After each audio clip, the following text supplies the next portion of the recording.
Welcome to the Whitetail Advantage Podcast with your host, Brett Bovin. Thank you for tuning in and enjoy the show.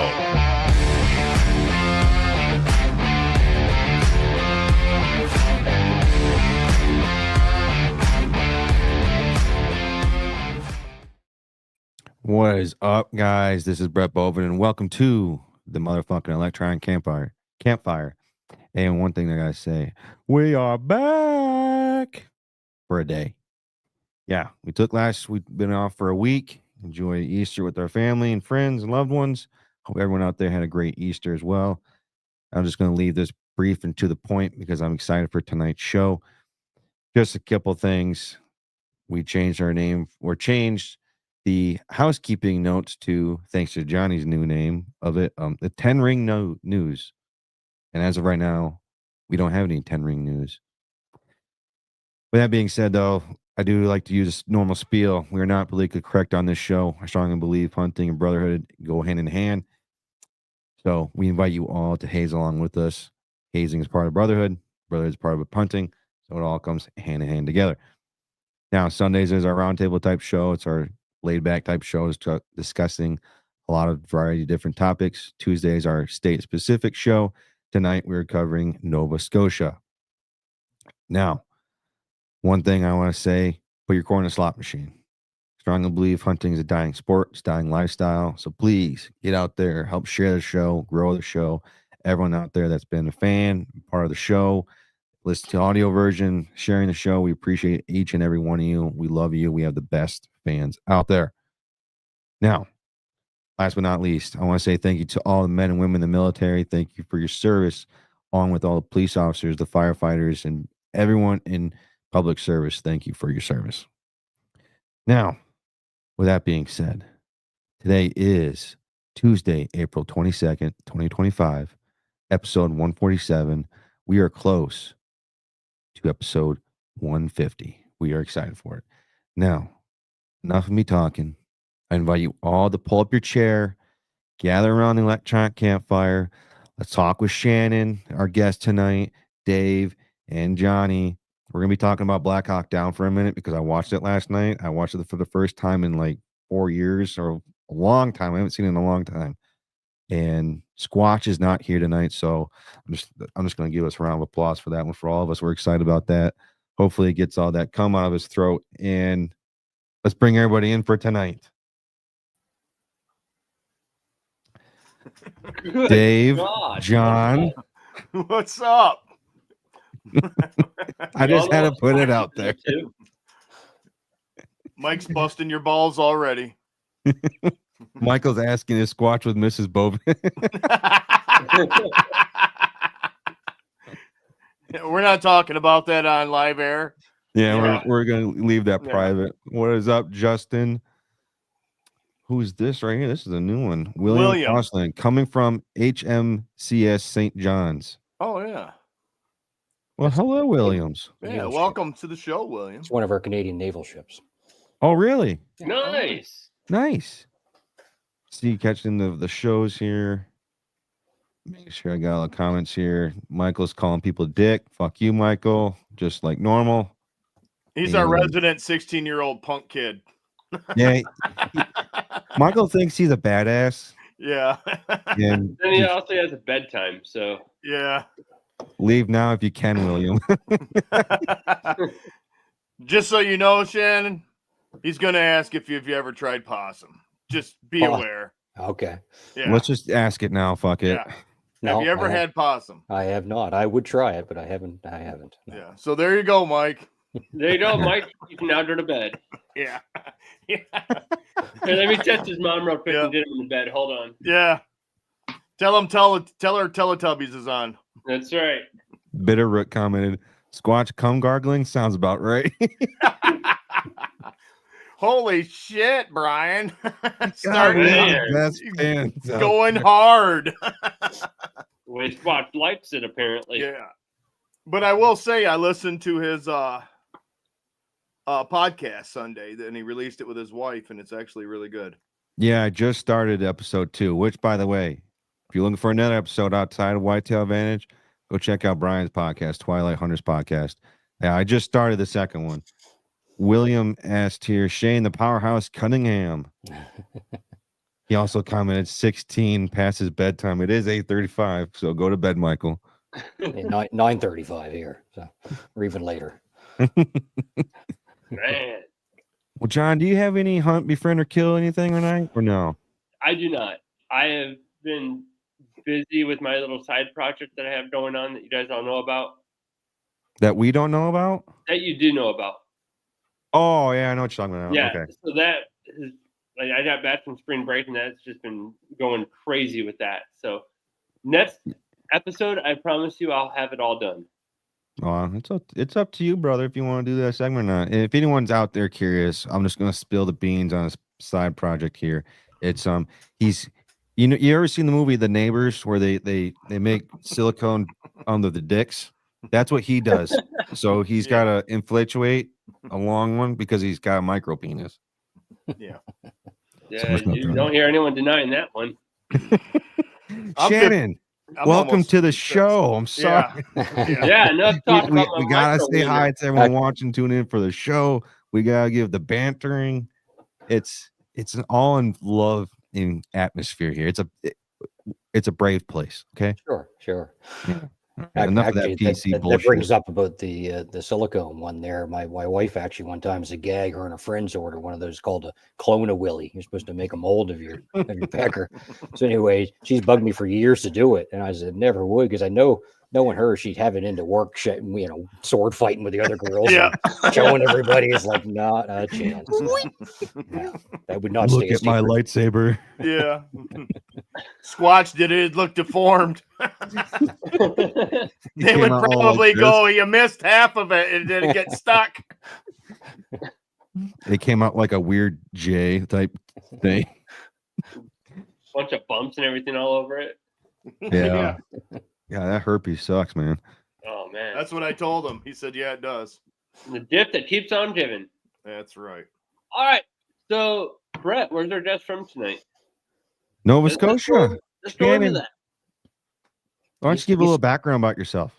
East coast of Canada. So we're right over, if you look at it, where the province is shaped like a boot, right off to the side, right east of New Brunswick and south of Newfoundland.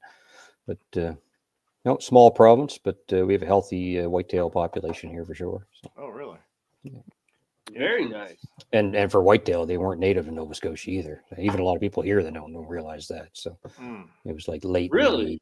Late in the 1800s they were introduced here, and they gradually came in from New Brunswick as well. But they were introduced in the mid 1890s, I think, around there. Man, that's whitetail being the invasive species. That's pretty cool. Yeah. So is it pretty popular then? Over there? Yeah, for sure. It's probably the number one hunted species here. Yeah. That and ducks be about it, the biggest. Oh yeah, duck hunting's huge up, especially in Nova Scotia. You have all those bays right there and everything. Yeah.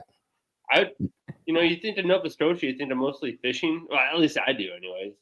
Yeah. But I'd love to get up there and do some whitetail hunting. Yeah, we're almost an island, right? We're just joined by a little piece of land. So if we're everywhere in the province, you're less than half an hour from one coast to the other. So it's a narrow strip.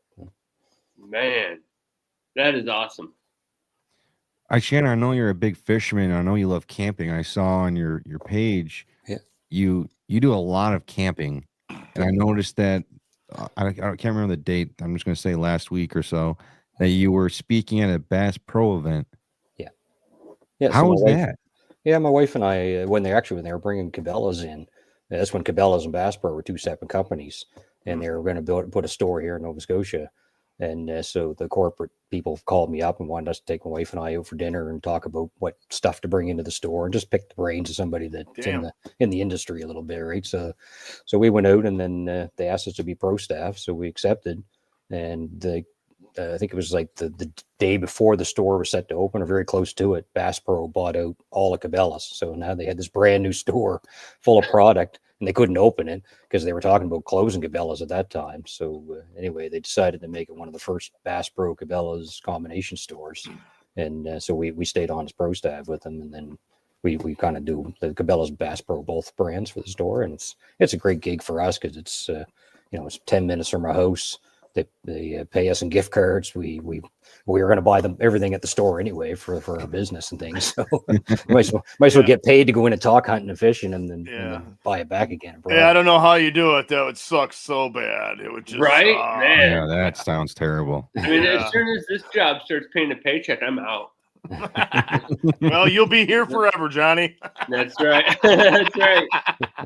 So now, what do you do for a living then? Yeah, we're going to need a lot of time. I do a lot of things. There we go. So that's just just on the side for doing that, and then we have the outfitting business. So we run hunts and fishing trips here in Nova Scotia, and then we just took over managing a lodge over in Newfoundland for moose and bear as well. Nice. So we do that on the side as well, and then my full-time job, I work for Halifax Transit, and so I work on the ferries. So we have a big harbor here. We take people back and forth the harbor with commuter ferries. So I work on those. Full-time job, and then I also work for the company Book Your Hunt. I don't know if you guys are familiar with Book Your Hunt, and then I also help manage the sister company of that for Bait Your Hook. So I have the 2 online jobs I do on top of everything else. So you're the guy I need to talk to about a Canadian moose hunt then. Yep, and we even got a few spots left for this fall. So. Oh, don't tell me that. Do you have any kids?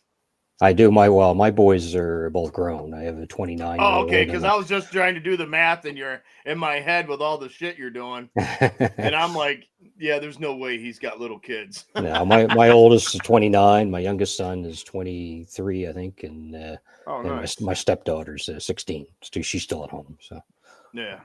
Now, this might be a stupid question, but No, is here there it is there a lot of Bass Pro Cabela's shops up there in Canada?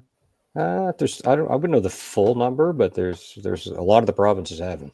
Do Like they? the closest, so from here, if you drove 3 hours into New Brunswick, they have a big Bass Pro. They used to have a big Cabela's there too, but once Bass Pro bought them out, they closed that store up and just kept their big Bass Pro shop. But they have a big one there. They're big for around here, bigger than the one we have anyway. Yeah. Oh. Yeah, we got a pretty good sized one in Grand Rapids. There's 177 Bass Pro and Cabela's in the U.S. and Canada. There you go. Wow. So. Yeah, Johnny Morris comes up to this store fairly often. He'll come in and he likes coming up here. He tuna fishes a lot. So does he'll he? come up here pretty every year on tuna fishing trips. He does a little bear hunting. So William commented, my kids love Shan. It feels weird saying Shan. Dude, I love it. I love his little thumbnail. Stay calm and look at the flowers. That's awesome. It's hard for Yeah, me to Walking read. Dead reference. Oh, that is pretty cool. What's that reference to? The Walking Dead. If you don't know The Walking Dead and you see that, it's just a picture. But I know The Walking Dead, but I don't remember Carol, that. How's that referencing The Walking Dead, though? Because Carol, that girl that's in the thumbnail. The old She's lady? Yeah. Yeah. She tells this little girl to stare at the flowers, Lizzie, and then fucking puts a bullet in back of her head. Yeah. When was that? I don't remember that. Ah, dude. Yeah, that was like season 4 or 5, I think. Oh, shit. That was after her daughter died. Oh, yeah, her daughter died in season 2. Yeah. See, again, I'm a movie/TV nerd, so I know all this stuff. Yeah. Brett doesn't have a TV, so His wife won't let him watch it.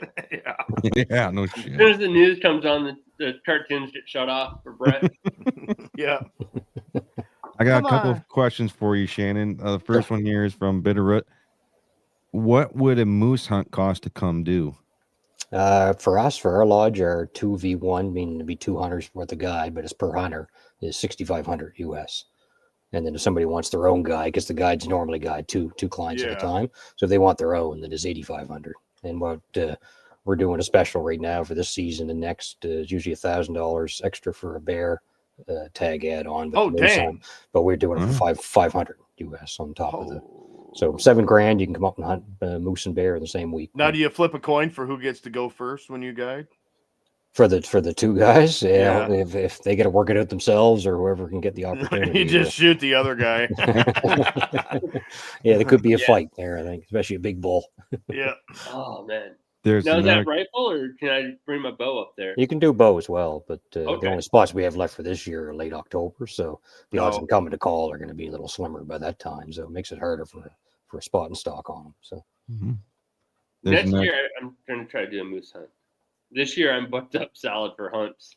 Yeah, you're all over the place. Yeah, usually I'm I'm all flat over. out. September, October, I'm doing bear hunts here in Nova Scotia. But they say we just took over this lodge last fall, so it would be our first year in camp there with this outfit. So Nice. Yeah, Maybe Bitter we can't will. go anywhere next year. So yeah, Bitter has to stay home next year. Are we hunting out there with him next year? I gotta apply in December, he said. Oh, okay. I'm just gonna show up. Use my good looks. Yeah. I want to try hunt Illinois next year. I'm gonna wait till Idaho till the year after. There's another question here from Michael. Shocker. Shannon, you ever hear of Salmon River Bend Outfitters in New Brunswick? yeah, I've heard of them. Yeah, yes, Hopefully. good salmon lodges. What's your point, Mike? Yeah. What's the follow-on question? What's the Rick? follow-up with that? I've never oh, been yeah, with you them. heard I've of never them. fished with them. Yeah, So, but it I was- have heard of them. That's all it was. Is have you heard of them? Yeah, there's Yeah, good, heard there's of good them. salmon lodges Good in New question. Brunswick. So. Yeah, season one. Season one, her daughter dies. Yeah. There's I a was couple wrong. questions here from Odyssey. How far is Shan from Manitoba? Long way. We're near all the way across the country. So, Stone throw. yeah, it probably, I don't know, by flying, it'd probably be, Mike. I don't know, I'm only guessing maybe 5 or 6 hour flight, probably. Yeah. That's not terrible. No, and they have some big whitetails out there. So, So now, Canada's just jacked with them. FY, Michael said he's just asking. Okay. All so right. now, how are the whitetail up there? Like body size, everything like that. yeah, I mean, body size, I mean, nowadays they're getting well up over 200 field dress, right? 200 pounds. So, but I mean, 140 to 160 is really kind of the bigger side of bucks being taken. I think the Okay. Nova Scotia record was 194, 195, somewhere around that. I think it was quite a few years back, but Okay. it was up there. Now, are you hunting mostly like rifle hunting with them, or do you bow hunt them as well? I mostly bow hunt myself, but Okay. But I mean, Yeah, I'm so busy. I'm so busy guiding in the fall that I don't usually get to hunt deer until I'd love to hunt them in early September when it's bow only up here. But I'm busy with bear hunting and stuff at that time. I'm just not getting the time. Yeah. So it's usually, in November. I love hunting the rut it's right near mid-November. But it's just so cold, especially bow hunting. And I'm getting older, so I mind sitting too long. I hear you there. And then I have a freezer full of meat, so I'm way more picky, and I just wind up passing on pretty everything. It's rare for me to even take a deer anymore now because I wind up passing on everything smaller. I don't need the meat, so I'm more just hunting for racks. Racks. Yeah. Now, what style of hunting do you do up there? So, like in the Midwest, in Michigan, where us three are, we do a lot of saddle hunting. Yeah. Is that what you're doing up there? So I know out west, saddle hunting is either not heard of or very few people do it. Even hang-ons, anything mobile. Yeah. West Yeah, is pretty limited. The saddle hunting just really starting to catch on here. I know, half a dozen guys that are getting into it now and they love it. Yeah. So I haven't tried it myself. Climber stands, hardly anyone uses them here where trees are so thick that, you'd have to cut so many limbs to be able to even use one. But mostly ladder stands and hang-on stands. And, that's what I use. Ground blinds, but the bears love destroying ground blinds, so they don't Yes, last. they do. And that's the problem here with baiting. Like the majority of guys want to bait hunt, but there's bears everywhere, so you're gonna get your bait just full of bears. Most everyone. So do you set trail cams for them too, and they get destroyed?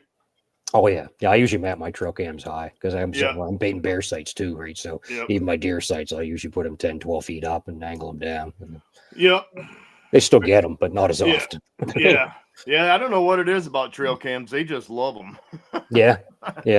We said about having the smell on them, but I've had brand new cameras and worn latex gloves out. And I think it's same. Just curiosity. They like to see if it's food or not and give it a bite. Yep. Now, Yes, correct. Were you going to say something? yeah. So up there in Nova Scotia, it's more near towards Maine and up in the Maine area of the U.S. They don't look at like scoring wise for antlers like you would typically in the Midwest, like Michigan, Illinois, and these other type of states. They more go off of the weight. Yeah. Is that kind of similar up there in Nova Scotia? The bigger deer will get, the guys will talk about the weights, but usually it's points. Like a lot of guys won't go and get them scored unless they know it's going to be something scoring high. Some guys will, but majority of them are saying, I got an 8-point or a 10-point, and then just go by that for measurement. And the majority of people up here anyway. So, what are you doing to harvest deer out there in Nova Scotia? Because the thing I know about Nova Scotia is from the show Dual Survival, when in like season 1, episode 3 or 4 or something like that, Cody Lundeen and his brother. No, it wasn't his brother. It was that Army Artar dude. Oh yeah, the I really ex-recon guy. Yeah, I really like that guy. Come to find out, he was lying apparently a lot about his background, but I liked him. Don't get me wrong. They went to Nova Scotia to try and survive, and it looked beautiful there. Granted, I think it was more of just a small piece of the island of Nova Scotia, if anything, but it still looked beautiful up there. Yeah, we have a lot of the similar terrain to Maine. I've gone down to Maine turkey hunting a bunch of times, and I found it's very similar. They have a lot more ticks in Maine than we have, but we're slowly catching up. We have our share too. Are you? Yeah, but not near as bad as it was down there. I've never seen ticks like that before. They're bad here in Michigan already this year. Yeah, I hate ticks.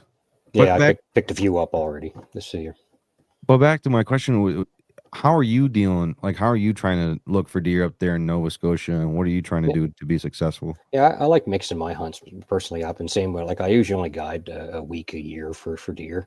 Usually I like getting somebody in that's fairly new to it, because I find to bring a trophy hunter in on a 5-day hunt. I don't have big food plots or anything like that. My lands are all forested.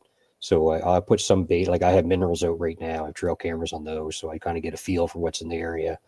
I'll just keep the deer coming, keep the does happy. If I can keep bait out without drawing bears in, then I'll keep the does baited up more. So, and then I just find scrape lines, and a lot of it I'll set up on scrape lines near some baits, but usually not right over them. And then I mix my days up. I'll start off in the stand or blind.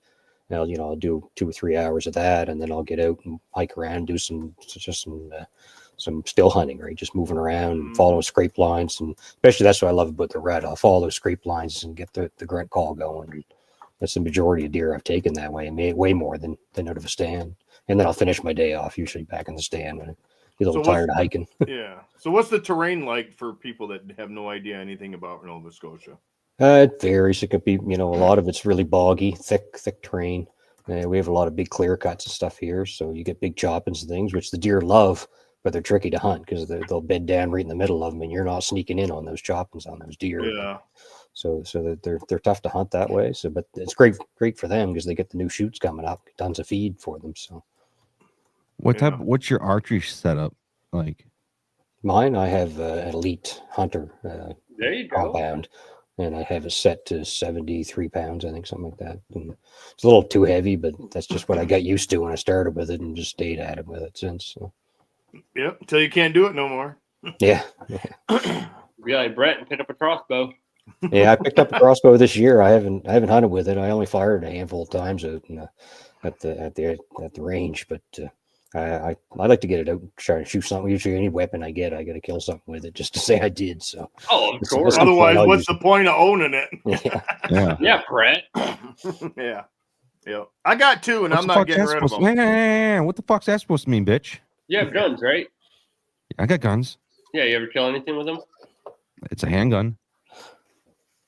You ever kill anything with it? No. All right. That's what I meant by it. I knew what you meant. Yeah. I also have a Henry 22 lever action. That's just a fun little plinking gun. I know, it's freaking awesome, man. Love shooting that little thing. Pew, pew, pew. The fundraiser bank we had a few weeks ago, we had a lever action 410 shotgun. I wanted that bad. It was just I don't know what I ever use it for, but it looks so cool. You don't need it for a reason to what it's for. No, yeah, I'd take up squirrel hunting again, just like a kid again if I had that. Yeah, I just got another shotgun off my kid because he owed me $100, and it was his grandpa's, and it was a Remington 870 Wingmaster. Oh, nice! And it's in like immaculate shape. I still have my dad's old 870. Yep. I mean, I don't really need like 8 shotguns, but I mean, well, I mean, why not? Like every single male should own an 870 of some sort, whether it be a Wingmaster or something like. You have to have an 870, and I'm sure, Brett, do you have an 870? No. Fucking course not. Right. Well, I've got like 3 of them in my safe, so I'll let you borrow one. Yeah, I have the shotgun, and then I have a pump rifle and a semi rifle. Yeah, I got a 7600 Remington 270. Yeah. Nice. Yep. Michael commented, "You never sell, you just buy." Exactly. Or trade. You can trade. Yep.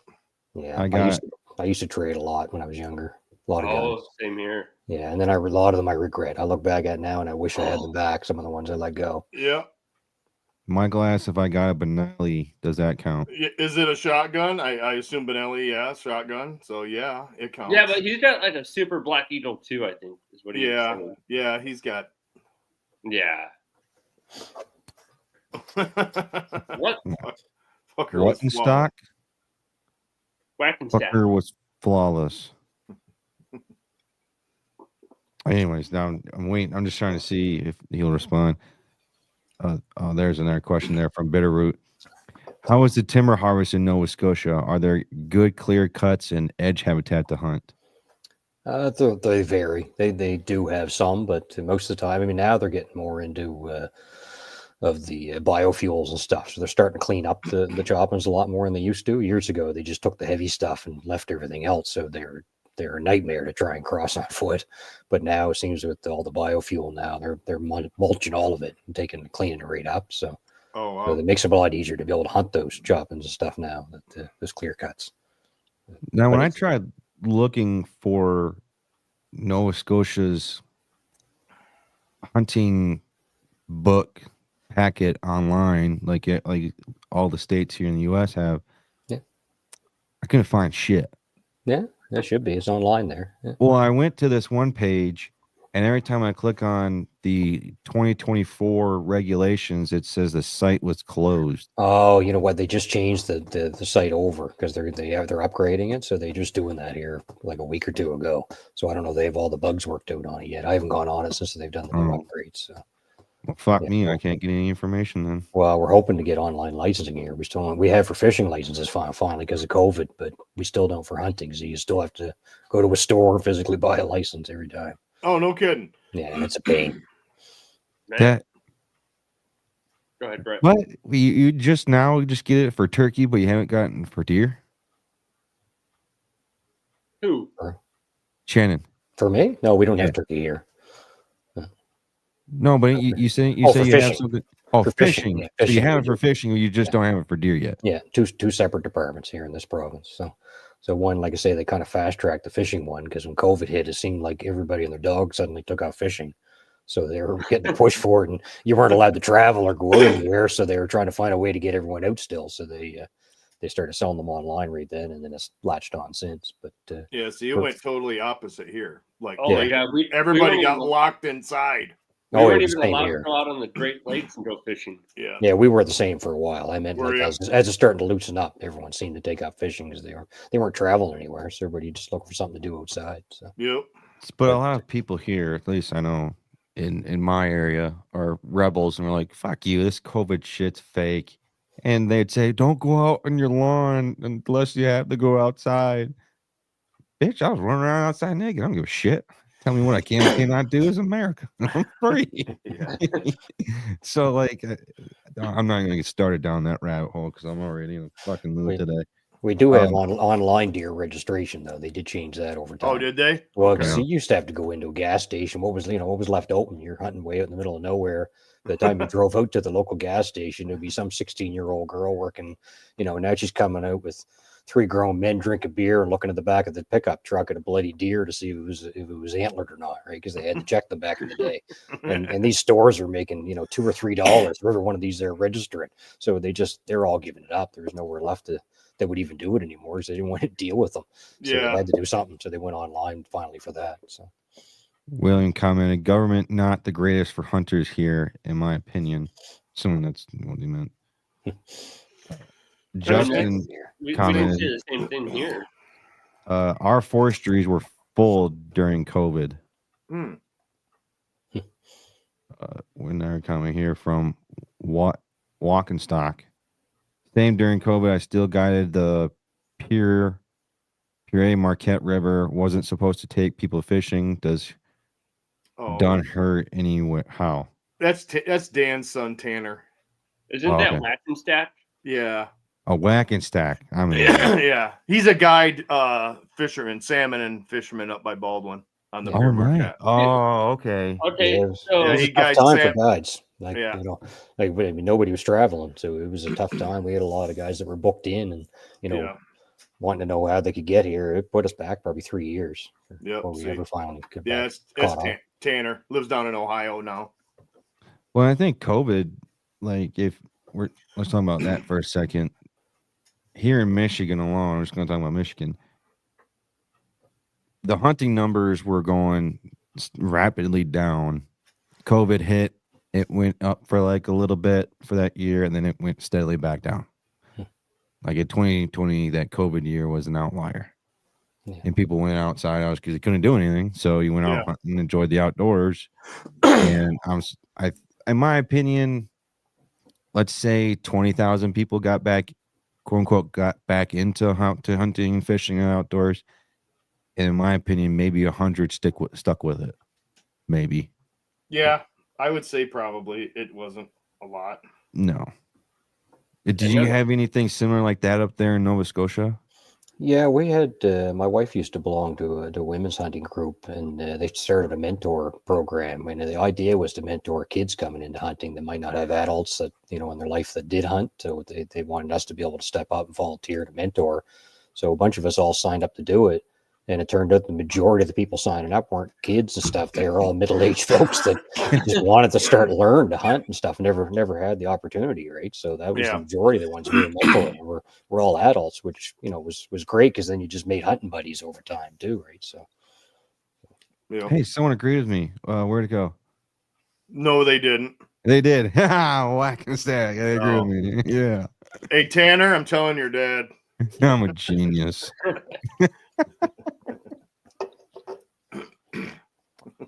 Bitterroot commented, COVID about killed the outfitting industry in Canada. It was hard to watch. I'm glad to see you guys getting back to normal. Yeah, that had to be rough when no one could travel. Oh, there was a lot of outfitters across the country that went under over it, right? But there's a lot more springing up again because of it. So, you know. I had a bear hunt scheduled to go up to Canada, and then COVID hit, and they said, no, you can't come here because we're shut down. So I was like, you've got to be shitting me. I'm going to be outside with nobody, so what's the point? Let me drive up there. Like, we can't fly. Let me just drive in my car. We had a father and son booked in for a bear hunt, and then COVID hit, and they couldn't come.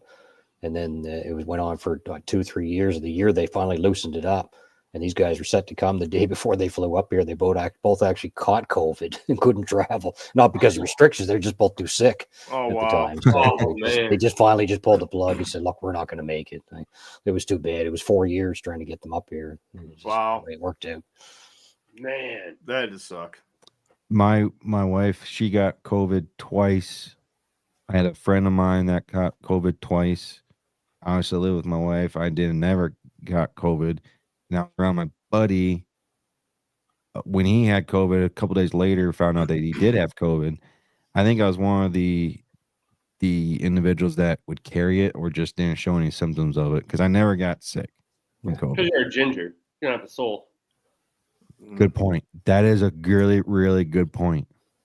I have a soul, but it's very hard to find. It's broken. It's like broken in half, like Dave said. Yeah, I had it twice, and I didn't even know I had it. I just took it because my wife says, "Hey, your nose is running," and I'm like, "Okay." I went to work anyway. I didn't give a shit. No, I wound up having it a bunch of times, but that's the joys of working around the public. But yeah.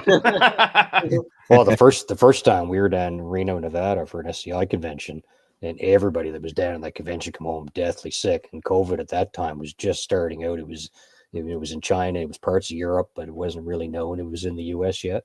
Yeah. And but we were at a convention shaking hands with thousands of people and on, umpteen flights there and back.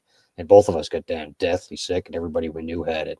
And they weren't tested for it then. It was so early on, but I know we had it then because there was just nothing else that it could have been. Right? So, wow.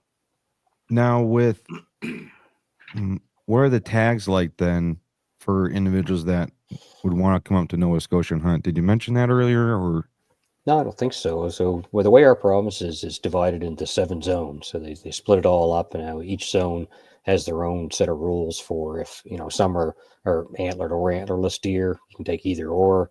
Other ones is a lottery draw to take an antlerless. And, some of them, I don't know if they have all of them. They're limited on their numbers, how many they have per zone. So as a non-resident coming in, then you can't get an antlerless tag unless you go to hunt in the antlerless allowed zone. So if it's by lottery draw, they wouldn't be able to. It'd have to be antlered only. So the zone I'm in is lottery draw.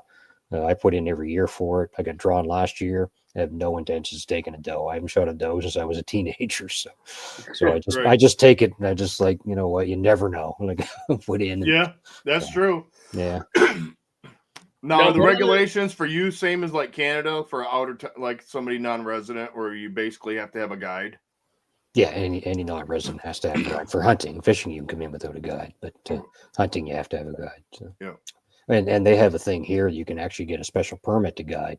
So if you had a friend or relative living here and you were coming up to hunt for the week, then they can go into the DNR office and fill out to be able to guide you. Now, they can't hunt at the same time as you, but they're in charge. You have to be in touch with you all the time, but they can do it as long as there's no exchange of fees. If it's like a friend or family special permit, and otherwise it has to be a registered licensed guide. Man, I sure am happy we're related, Shannon. Right? No, man, I was starting to get worried there for a minute. Man, just the luck of the draw. No, I have my guide's license, so I can guide without the special permit anyway. But, oh yeah, that's true. Yeah. There's a question in the comments from Mark. Yes, do you like bear meat? That's actually my cousin. He knows I love bear meat, and he's a big time bear hunter as well. He got into it long before I did. And, we never thought we liked bear meat, my dad and I, and we were at a friend of his camp one time deer hunting, and he brought in some bear chops, and he's like, "Your guys cook these up," and we were both, "No, I don't like bear." And he said, "You got to try it." So we cooked them up, and we looked at each other as soon as we were done. It's like, we're hunting bear from now on. So my cousin Mark that just commented, he was already got into bear hunting, so he showed us a lot of the ropes and things and helped us out, and we learned to love bear hunting just as much as deer hunting, if not more. Yeah. I heard bear meat, though, if it's not done right, it can be very chewy and very what's the word? Gamey. Well, I wouldn't say gamey because it's a fucking game animal, you dumb shit. Our bears here aren't at all salty. Yes, yeah. Our bear meat here, I find it very bland. It's kind of texture pork, but there's not a lot of flavor to it. The fat on them is it's almost like a Crisco lard. So it's greasy more than it is. Yeah, I was just gonna say it's very greasy. But and you also got to be conscious of disease and stuff. So you got to cook it up over 165 or so, whatever it is, to make sure you've killed any parasites. But otherwise, it's delicious. Like you're not going to cook a medium rare chops or steak off it or anything like that. But for burger and roast and everything, it's delicious. Great chili. Oh, it's delicious. And then my wife renders the fat down, and she'll make bear fat soap out of it. Renders it down. She'll make soaps and lip balms and beard bombs and everything else with it. Johnny makes it too. I make it out of deer stuff. So here's my new one. It's a butt rub. Right there. Oh, right on. It's a venison tallow. So nice. That's what I do. Yeah. Yeah. Justin commented, do you cook the fat down and use the bear grease? Yeah, as I was saying, that the way that my wife does all of that. I take the fat off for her and freeze it, and she does the rest after that. So she was the slow cooker. It's the best way to do it. Oh yeah. It is we tried for different ways and ruined a lot of batches. And you try to cook it too much and you scorch it. That smell is like it's like burnt bacon smell. It just goes right through. Anything you're going to use it for, you're going to have that scent to it. So she uses it low and slow and renders it down to an oil. Oh, that reminds me, Tanner. I got a bunch of pig fat for you off that hog your dad shot last year. Hey! Let's not have a side conversation of personal shit on the show, okay? Anyways, I got it all in the freezer. When you come up next time, come get it. I'm just kidding. Now, what other types of big game do you have up there in Nova Scotia? Big game? Well, we have two types of moose here in Nova Scotia. We have the resident moose that was always here. We're gonna crack another beer. I hear it. We have the resident moose now. They're on the endangered list here in Nova Scotia, so they can't be hunted or anything else. They're protected here in the mainland, and what we call up in Cape Breton, we call the Cape Breton Island. Those moose were brought in back in 1940s, I think, around there somewhere. And they're brought in from out west and introduced into the Cape Breton area. So they have a different kind of species of moose in Cape Breton. We used to have lottery draw only for residents, and that just came to an end last year. So they pulled the plug on it. The numbers are down too far. So at some point they may get back to a lottery draw again, but we'll have to wait and see. That's actually I'm waiting for pretty cool. I'm waiting for us to be able to hunt moose here in Michigan. We have a moose population up north, and we actually got them from Canada. Yeah. Yep. And then we have elk. I mean, I don't like to call them really elk, though. They're like a little bit larger than whitetail. They're northern Michigan elk. You'll be dead before you get a draw. So my UPS driver, his godson, first year he was 21, got drawn for it. What are the freaking odds of that? Yeah, it's less than 0.01%. That's just. Well, I've never been drawn for a moose tag here. All the years that I've, since I was old enough to put in, never got drawn. My wife, I think it was her third time putting in, fourth time getting in, got drawn for the non-motorized. And she didn't get a moose. We were up in the tough non-motorized zone. No ATVs, anything else. You're hiking in, and it's rugged hunt. But I mean, we just didn't connect. But it's a good time. It's weird how like some people just have that knack for just being lucky. Oh, I just threw it in. I just said fuck it, and next thing you know, they're getting their name drawn. Here you are throwing your name in the hat year after year, and you don't get your name picked. And it's just like, can I just have 1% of that luck? Yeah. Our neighboring province, New Brunswick, actually, they have a good system they just brought in where they're the longer you put in, the better your odds are. So you go up over time. So you don't have somebody brand new having the same odds as somebody who's been putting in for 20 years. So. Yeah. That's not a bad way to do it right there.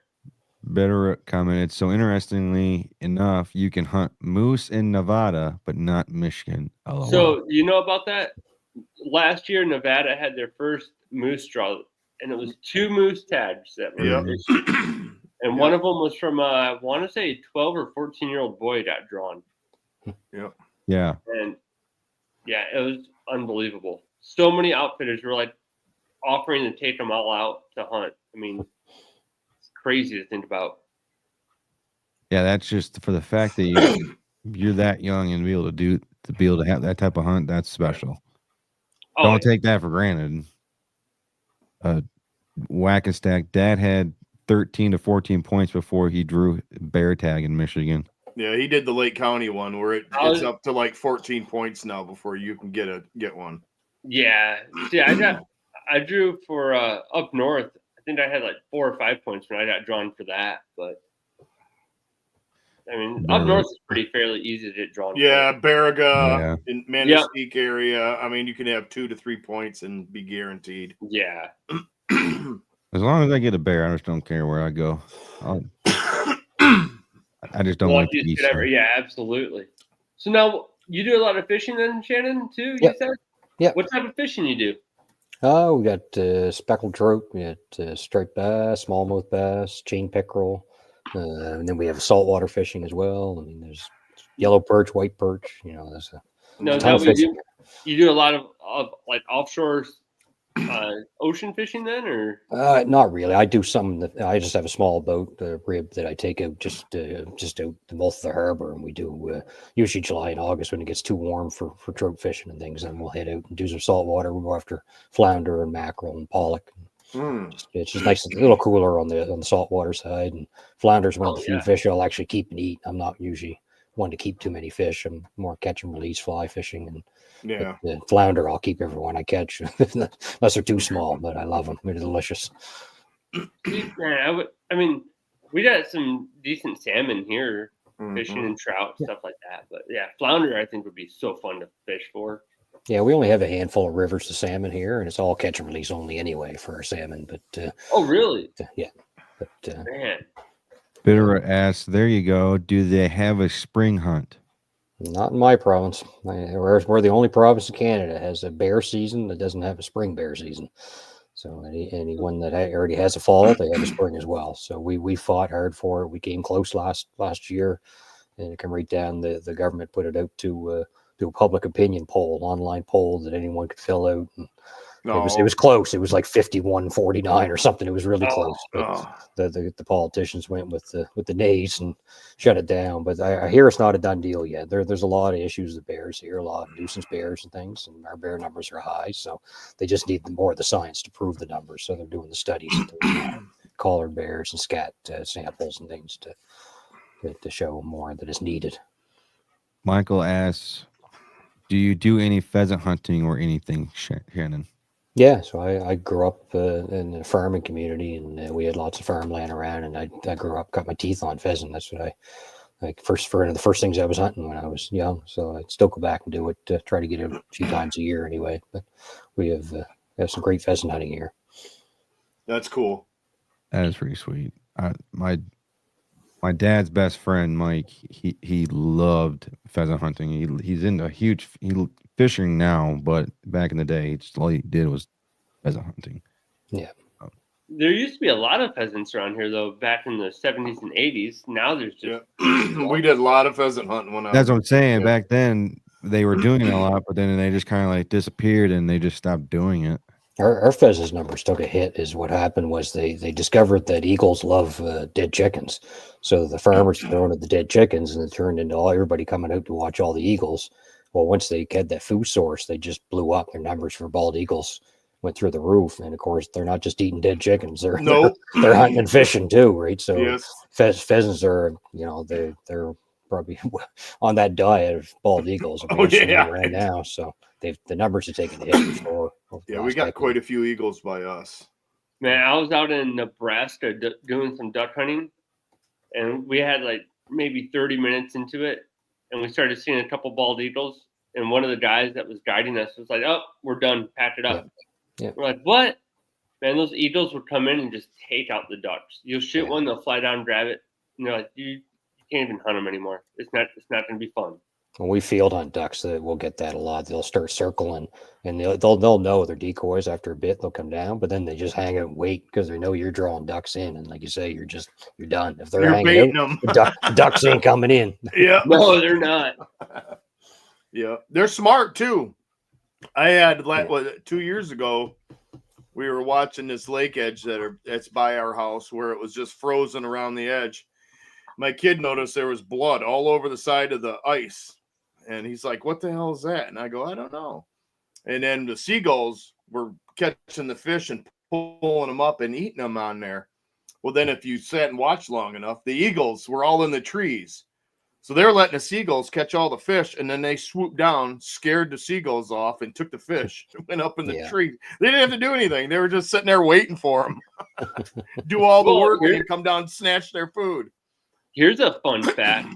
Did you know that Thomas Jefferson didn't want the bald eagle to be our country's bird? It's a turkey, wasn't it? Yeah, he wanted a turkey. Which that's still mind-boggling. Yeah. Well, yeah, I really would hate to be able to not hunt turkeys. That's true too. Shit. Yeah, that's a good point there. Which reminds me, are you all set for Sunday? I am going out Saturday morning.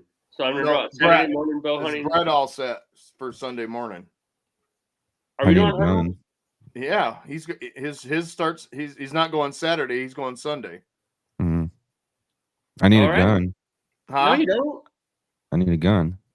I got a gun. I thought you were going to use your bow. I haven't had time to get that one. All right, I'll bring my shotgun. What are you hunting? Turkey. Oh, right. So Brett's never hunted turkey. Dave hunts turkey. Him and the other guy Squatch are using traditional bows this year. Yep. Or recurves, and I'm going with the longbow. So we're gonna try to do the turkey that way, and then Brett, I guess Mr. I don't shoot guns is going to try to use a 12 gauge. Pick this up here. It's my one turkey I've taken. They're in the corner. Oh, hell yeah. Very nice. Oh, sweet. Double Hell beard yeah. on them, so I guess that's a good thing. It is a good thing. Nice. If I get my first bird, I'm going to do a full body. Well, Yeah, well, Yep. I can't see it from here, but my wife has one mounted, and it's spread out like coming down. We want it as it come down off the roost, and it's just huge when it's wings. Oh, spread out yeah. like that. He did the taxidermist did a great job with it. that's cool. awesome.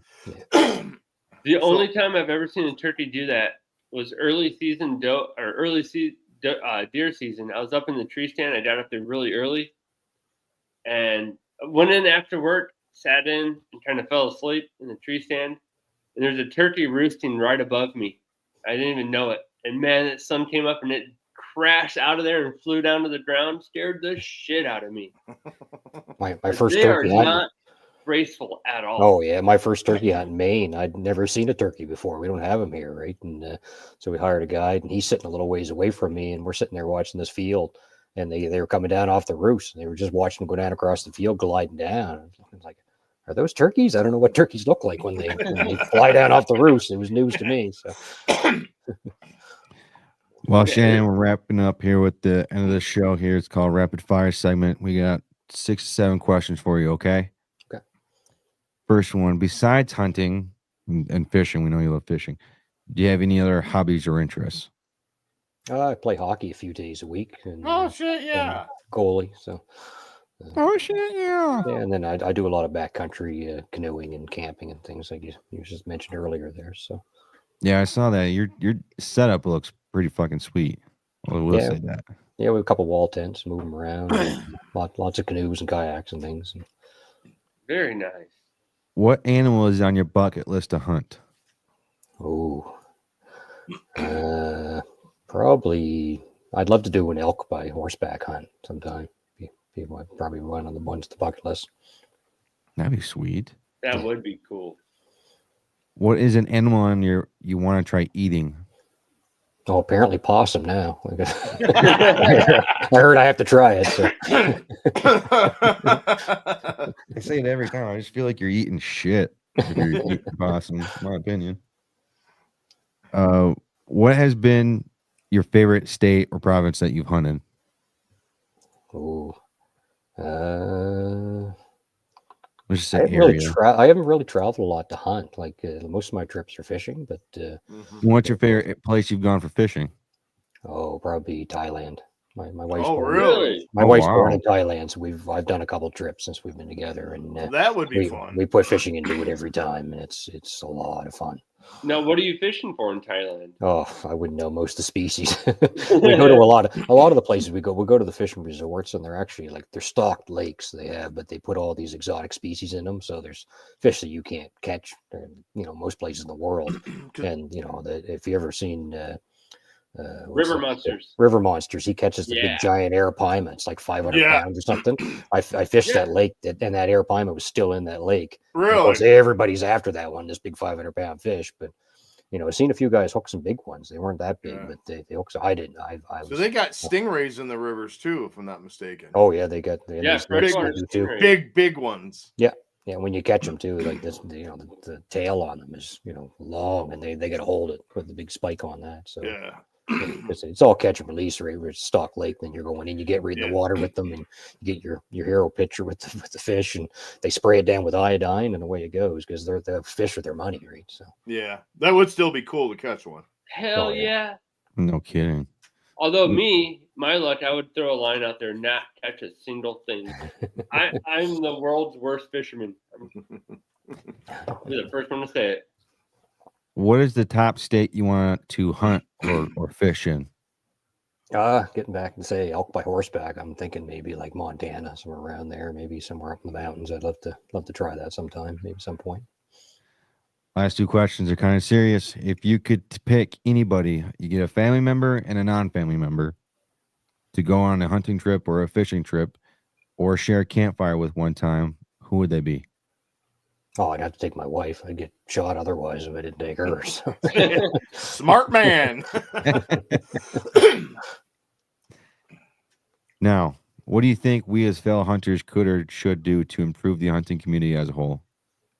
I think definitely the getting more youth into it, and like I mentioned earlier, like a lot of people that are grown adults that never had somebody in their life teaching them and stuff. If we can take them out, if they have the interest, then we got to spread this knowledge around, or it's going to be a dying sport and won't be around for our grandkids. So No, it's already Michigan's a prime example of numbers constantly going down and people not getting out in the woods and not in the outdoors. And I mean, yes, we're Whitetail Advantage. We primarily focus on hunting and the whitetail deer, but we just love fishing, turkey hunting, and the outdoors. And we just need to get more people outside as well. I say it all the time. People just sit on their couch and watch the tiki-takis and rot their brain out. Video games.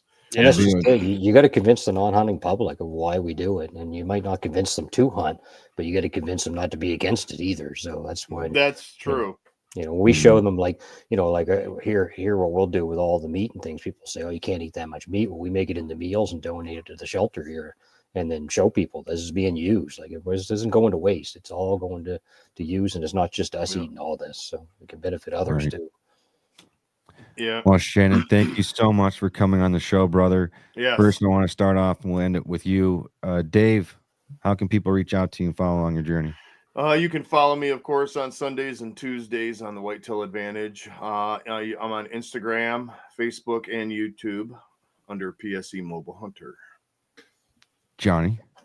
You can, just like Dave said, you can catch me here Tuesdays and Sundays. I mean, if you're a real, true, dedicated fan, Brett doesn't know this, but I also host a Thursday Whitetail Advantage show. So go ahead and look for that one too. John, you weren't supposed to say anything. I know, but the true fans know it's not really on Thursday. Unless you come on and looking on Thursday, like, where the hell is he? Yeah, I'll see you on that hidden podcast. But I just look at my phone and I see a notification. Whitetail Advantage has gone live. I'm like, what the fuck? What am I doing? What part did I put? I'm going to do that one day just to do it. You know what? Catch me there. We're going to have random pop-up episodes from my place of employment someday. So, you know what? I wouldn't actually be disappointed. I'd just laugh my ass off if you did that. I know. You have access to do all this. I know, and that's the best part. So I'm going to one day. So look out for it, guys. It's going to happen. Shannon, how can people reach out to you and follow on your journey? Facebook's just Shan Cunningham. Instagram Shan_Cunningham17. And I got to look up my YouTube because I don't know that one right off by heart. It's at Shan Cunningham 2921 for my YouTube. Oh, you have a YouTube. Yeah. So I did a lot of tutorial stuff, and that's just trying to make some videos that way. I gotta get some more out because I had a few people ask for them. So what is the YouTube one again? I'm going to subscribe right now. Yeah, Shan Cunningham 2921. There must have been more than one Shan Cunningham on there when I made that one, I'm guessing. Apparently 2,920 of them. Sorry, I started a Grindr account with your name. You have 820 subscribers. Yeah, well, it was funny. When my wife was part of that women's hunting group, they wanted me to teach them for field dressing. So we had a bear one time. We had snared one and then put it down. So we said, this is a great time to make a video. So made this video and had no way to share it. So that's how I created the channel. And it's got a lot of viewings. That's the first video I made. And there's a lot of views on that one for field dressing a bear. Who knew that, Oh, that's awesome, man. Well, again, thank you so much, Shan, for coming on the show and taking time out of your day. We greatly appreciate it, man. Thanks for having me. Yes, thanks. John, Dave, I hope you have a good rest of your night as well. Nice meeting you. I will. Well, everyone, that's going to conclude an episode of the Whitetail Advantage Podcast. I want to say thank you to everyone that's tuned in and gathered around the electronic campfire with us tonight. Now, if this show made you laugh, made you think, gave you a new perspective, please hit that like and subscribe button. If you're listening to this on the audio version, please hit that like button and follow and give us a 5-star rating as well. Everyone here would greatly appreciate it. Also, give us your feedback. Tell us what we can do better, improve upon, what you'd like more from the show. We're always trying to do better. Now, the audio versions of our podcast gets released every Monday and Wednesday at 5 a.m. Eastern time. And if you ever want to be a guest on one of our live shows, or you want someone from Whitetail Advantage to be a guest on your next episode, head to our website, whitetailadvantage.com, and submit your request through there, or you can reach out to us on our social media platforms. Now, with that being said, thank you to all the companies that are partnering up with us here at Whitetail Advantage, XOP, Rec, Magnus, Bow Addicts, everyone. Thank you so much. And that being said, we're recording a slot machine, and we'll see everyone later.